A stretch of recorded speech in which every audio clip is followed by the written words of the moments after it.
खबर यह कि रेंजर्स और पुलिस के सिंध के कच्चे में ऑपरेशन के दौरान बदनाम ज़माना डकैत गैंग का सरगना इमदाद भैयो हलाक हो गया है। मजीद तफसीलात हासिल करेंगे। डॉन न्यूज के नुमाइंदे बिलाल खान हमारे साथ मौजूद हैं। बिलाल, बताएगा इस मुतालिक क्या तफसीलात सामने आई हैं?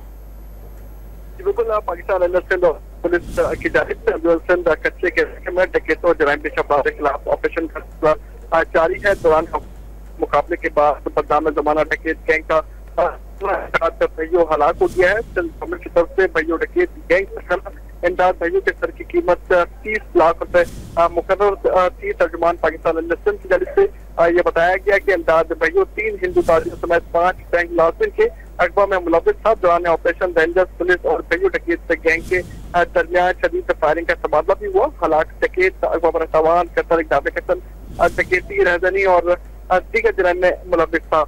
भैयो डकैत गैंग के दीगर साथियों की गिरफ्तारी के लिए पुलिस और रेंजर्स की जानिब से ऑपरेशन का सिलसिला जारी है। बहुत शुक्रिया बिलाल खान, तफसीलात से आगाह करने के लिए।